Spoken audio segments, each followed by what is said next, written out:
Il n'y a plus de moteur? Il n'y a plus rien, je crois.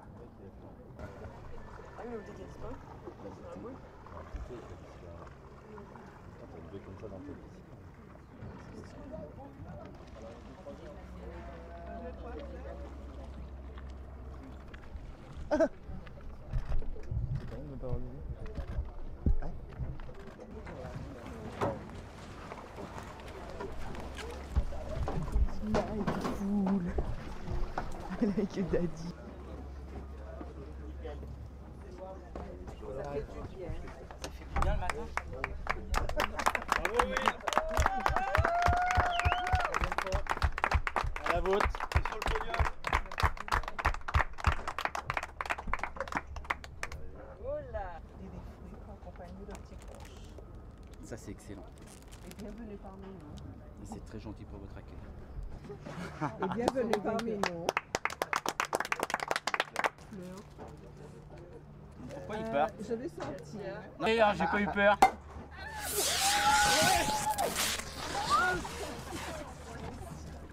J'ai rien pris. Toi, je t'aurai derrière le petit là. Pour la caméra.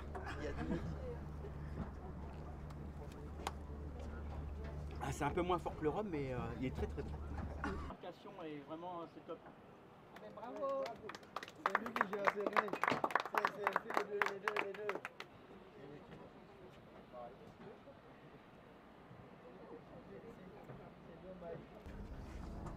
Et que du bonheur. On va essayer de pas pleurer cette fois, ça serait pas mal. C'est des pleurs d'émotion et non pas de tristesse, hein, bien sûr. Moi non, ça va. Par contre, lui, il a souffert. Ah! Lui, il a souffert et c'est un bateau qui a 42 ans. En 82, il fait la route du Rhum avec Michel Malinowski et il gagne en monocoque. C'était le premier monocoque. Et 40 ans plus tard, on le ramène sur une 3e place en 2022 et j'en suis super ravi. Et une pensée à Michel et à Maïté, son épouse, qu'on a visiblement régulièrement au téléphone. Et elle est super ravie que le bateau navigue encore et fière du bateau. Parce qu'en fait, c'est elle qui l'a construit à l'époque et dans le chantier dans lequel elle a travaillé. Et c'est une belle histoire ce bateau, une très très belle histoire. Moi ce bateau, j'en suis tombé amoureux, j'avais 8 ans quand, à La Rochelle, et qui était mis à l'eau à La Rochelle. Et tous mes mercredis après-midi, je venais devant le bateau et j'étais là avec des yeux d'enfant émerveillé. Et je disais un jour ça sera mon bateau. Et bah, c'est notre bateau quoi. Et enfin à Katia, à mon épouse et à moi quoi. Enfin à la société qu'on gère. Et on a réussi à sortir d'où il était et dans un piteux état et avec des petits moyens, bah, on arrive à le rendre propre. Je pars du principe, si j'ai la santé, qu'on a toujours les moyens financiers avec des partenaires parce que ça coûte très cher, qu'on a toujours le bateau et que tous les compteurs sont ouverts pour refaire la route du Rhum avec ce bateau et que ma femme soit d'accord avec les enfants, on reviendra. Maintenant, c'est une décision qui ne se prend pas aujourd'hui. Ouais. C'est déjà, on va évacuer ce qu'on a fait là. On va évacuer ça. Enfin, le digérer, pas l'évacuer. Le digérer, l'analyser.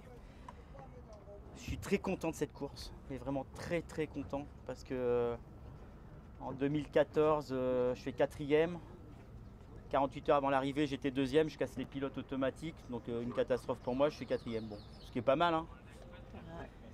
2018, je me retrouve 48 heures avant, j'étais encore sur le podium. On se bat avec Jean-Marie Patier qui a le cigare rouge. Et puis, je sais plus, oui, si, je me rappelle, je pète toutes mes voiles de portant. Puis une voile de portant, je finis génoître et une grand voile en lambeaux. Alors que j'avais mené la barque pendant quasiment toute la transat. Donc forcément déçu, obligé de revenir. Là on fait 3e. Il aura fallu 3 éditions pour arriver à ce fichu podium. 3e avec un bateau de 42 ans, je précise, en aluminium. C'est que du bonheur. Que du bonheur. Parce qu'on reste dans la légende de la route du Rhum avec les anciens bateaux, dans la catégorie Rhum monocoque. Et ce qu'il ne faut pas oublier, c'est que ces bateaux-là, en 78, avec les autres critères et les autres bateaux de course qu'il y avait à l'époque, qui ont lancé la route du Rhum.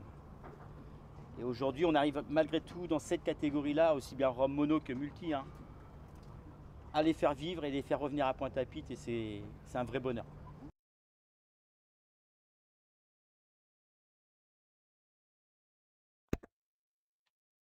Voilà. Sur mon petit nuage depuis hier. Hein. Je peux vous cacher que je suis sur mon petit nuage depuis hier.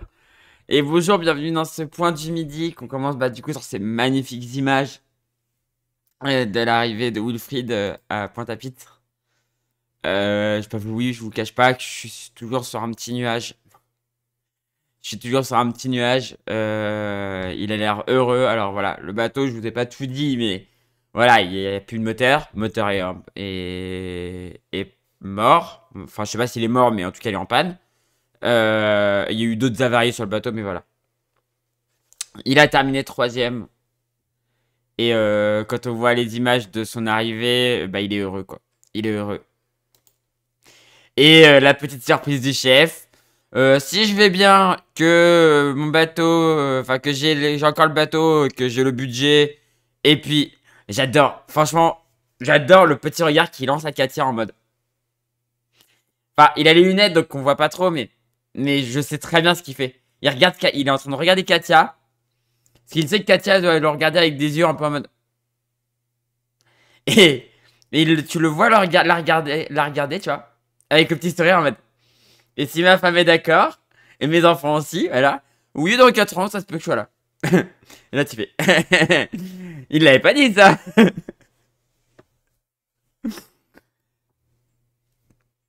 Moi, il m'avait dit non, mais je pensais vraiment que c'était la dernière avec ce bateau. Et bon, c'était peut-être la dernière, hein, je sais pas, parce que le bateau est à vendre. Le bateau est à vendre. Mais du coup, il y a moyen. Il y a moyen de moyenner que dans 4 ans, il y retourne avec. J'aimerais bien. Donc je vais attendre de connaître sa décision. Je lui demanderai quand il y aura un peu de temps qui sera passé. Je lui demanderai. Mais sinon, je vais essayer de parler de son projet autour de moi pour si on peut trouver des sponsors. Parce que là, en fait, ce qui lui a manqué, c'est clairement du budget pour être devant le cigare rouge. Devant Jean-Pierre Dick, ça aurait été compliqué parce qu'il allait vraiment très vite, Jean-Pierre Dick. Mais devant le cigare rouge, c'était possible s'il n'avait pas eu d'avarie. S'il n'avait pas eu les grosses avaries qu'il a eues, notamment celle de Trinquette. L'idéal serait qu'il trouve un budget, et donc si je peux aider, j'essaierai. Mais trouver un budget pour qu'il puisse, dans 4 ans, y retourner avec des voiles neuves. Alors là, il avait une grande voile neuve, mais avec des voiles neuves, ce serait pas mal, quoi. Des voiles neuves, avoir bien tout mis neuf, remplacé, bien fiabilisé et tout, et y aller, quoi. Et y retourner. Et bon, on verra. Ça sera lui qui prendra la décision. Et après, moi, si je peux aider derrière, je parlerai du projet. Voilà. Mais du coup, on va quand même faire le point ce midi sur la route du Rhum destination Guadeloupe. Parce que même si Wilfried est arrivé, la course n'est pas finie. Il y a des nouvelles arrivées. Et du coup, on va commencer tout de suite par les IMOCA. Puisque c'est la dernière fois qu'on va parler des IMOCA. Puisque ça y est. Ça y est.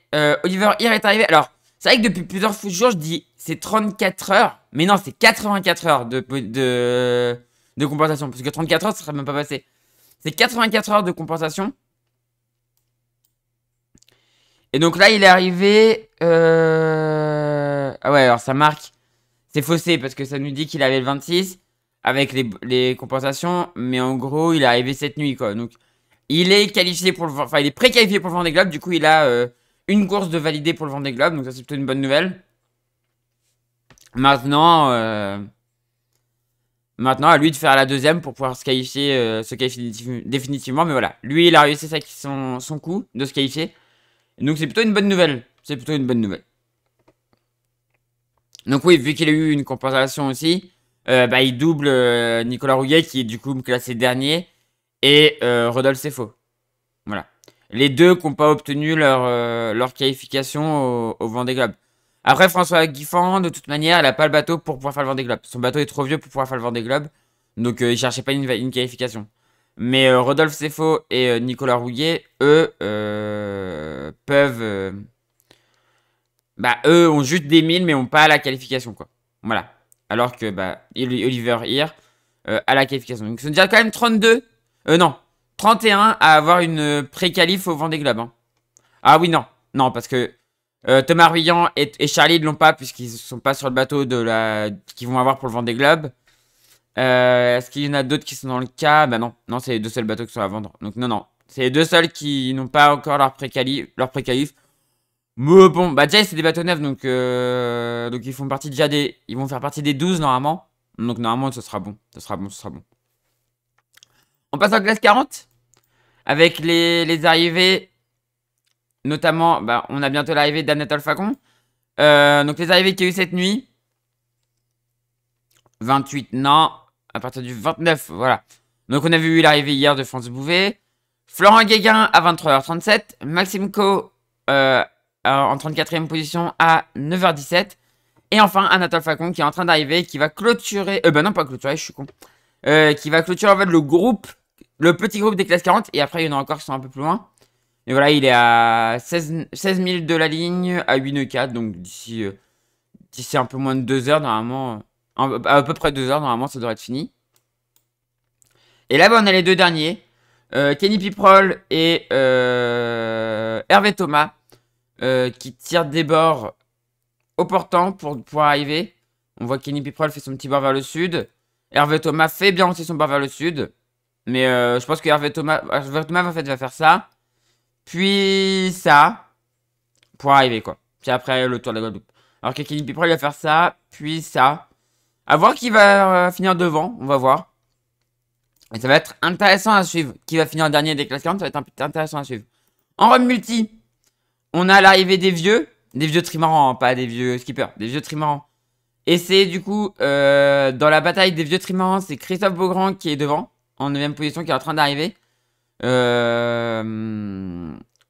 a passé la tête à l'anglais. Derrière, on retrouve Charlie Capel, en 10ème position. Et maintenant, il y a de l'écart, hein. Il y a de l'écart. Thomas Lurton, qui arrive à faire ce bord-là, et donc qui va pouvoir rempanner comme ça et finir comme ça, donc c'est plutôt pas mal. En 11ème et avant-dernière position. Et enfin, Laurent Etemer sur son happy, qui a complètement été largué à un moment donné. C'est dommage parce qu'ils étaient bien dans le match tous les 4 pour se battre tous ensemble. Et en fait, à un moment donné, ça s'est égrené quoi. Il y en a un premier qui a été largué, happy, donc Laurent Etemer. Ensuite, Thomas Lurton a été largué. Et ensuite, c'est Charlie Capel qui a été largué par Christophe Beaugrand. Bon, après, le tour de la Guadeloupe, on sait que tout peut se passer. Hein. Là, 8 nœuds 2. Ah, ça avance encore bien, n'empêche. 8 nœuds 2 pour être sous le vent de la Guadeloupe. Enfin, après, vu les orientations du vent, peut-être qu'il y a un peu de vent qui s'engouffre. Il y a peut-être un peu de vent qui s'engouffre comme ça, qui longe ici. Mais après, derrière, par là, il va plus y avoir d'air, quoi. Et donc voilà, on retrouve du coup... tout le monde va finir normalement. À part lui, il a encore un empannage à faire pour aller ici. Bah, eux aussi, ils vont devoir empanner, mais ils sont déjà bien par rapport à la Guadeloupe. Lui, il va devoir être très nord. Empanné et descendre derrière la Guadeloupe. Et bah, Laurent Etemer, lui, pareil, il a le dernier bord comme ça, tranquille, pour arriver jusqu'à là et ici. Normalement, là, chez les rhum multi, tout le monde devrait finir dans les temps, sans trop de soucis. Il n'y a pas de problème. Chez les rhum mono maintenant. Chez les rhum mono, on a eu l'arrivée de Willy Bissant, qui est arrivé, je sais plus si Willy Bissant, il est guadeloupéen. Tradition Guadeloupe, à mon avis, il est guadeloupéen. J'avais pas fait attention, mais oui, je pense qu'il est guadeloupéen. Il est arrivé ce matin à 11h14. Donc presque 24 heures derrière Will. Et derrière, on a en 5ème position Gilles Colubi. Avec son petit monocoque. Là, c'est impressionnant ce qu'il fait. Et il va arriver dans les temps. J'aurais jamais cru. Hein. Parce que là, le 7, il a encore 7 jours. Il lui reste 469 000. Il va arriver dans les temps. C'est ouf. J'aurais jamais cru. Hein. J'aurais vraiment jamais cru. Derrière, on retrouve Olivier Mengern sur Elora en 6ème position. Guy Pronier 7ème. Et on voit que, à part Gilles Colubi, ils sont tous au cap au sud. Et à voir ce que ça va donner par la suite. À voir s'ils vont pouvoir abattre, en étant ici, s'ils vont pouvoir abattre et aller là, ou alors refaire un bord comme ça, un empannage et ça. À voir ce que ça va donner pour les autres. Donc on retrouve Guy Pronier avec son bateau de croisière en 7ème position. Derrière, on a la bataille entre Rémi Guérin sur son Fayoche et Fabio Bengenari sur Belladonna Race for Pure Ocean. Et là, on retrouve Arnaud Perranin. Là, c'est quasiment sûr que ça arrivera pas dans les temps, hein. À partir de là, je pense que ça va être compliqué. Arnaud Perranin sur Penduic 3 en 10e position, suivi par SOS Pare-Brise, Daniel Escalard à la bataille pour pas finir dernier avec Jean-Sébastien Biard, JSB Déménagement. Voilà. La bataille va être belle, la bataille va être très belle. Pour pas finir dernier, même si c'est hors temps, ça va quand même être une belle bataille pour pas finir dernier. Ils vont venir, je pense. Lui, il va venir empanner là et repartir comme ça, je pense. Eux, ils vont continuer leur descente ici et venir empanner, je pense, par là pour aller vers la Guadeloupe. Et bah, on voit que ouais, ils ont une trajectoire un peu plus médiane. Gilles Colubi et Olivier Mengan. J'ai l'impression qu'il faut plutôt plusieurs petits empannages. Enfin, petit bord pour aller vers la Guadeloupe. Donc on verra.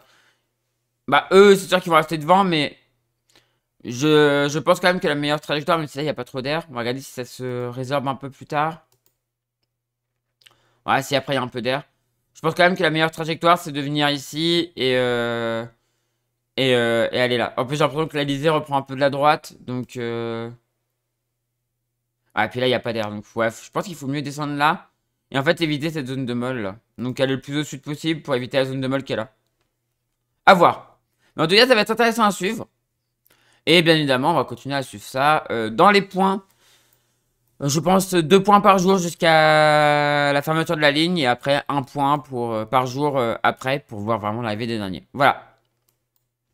Et bah, du coup, on a fini. Ouais, maintenant, c'est court, hein. C'était court. Et bah, maintenant, on a fini du coup avec ce point du midi sur la route du Rhum destination Guadeloupe. J'espère que ça vous a plu. Si ça vous a plu, on fait briller le pouce en l'air. N'hésitez pas à commenter et à partager. Et si vous êtes toujours pas abonné à la chaîne, n'hésitez pas à vous abonner pour ne rater des prochaines vidéos. Quant à nous, on se retrouve Twitch, on se retrouve ce soir à 20h30. Et YouTube, on se retrouve ce soir à 20h30.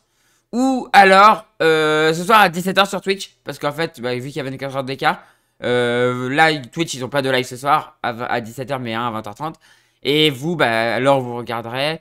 Le soir, il y aura un stream sur Twitch. Donc n'hésitez pas à venir. Le lien de la chaîne Twitch est dans la description de la vidéo. Et les points sont sur Twitch, du coup, en direct à midi et à 20h30. Voilà. Du coup, je vous fais des gros bisous. Je vous souhaite une bonne après-midi. Et bon courage pour ceux qui se bossent. Bon repos sur la tempo. Je vous fais des bisous. Et à ce soir, 20h30. Et pour YouTube, 20h30 sur YouTube ou 17h sur Twitch. Allez, des bisous!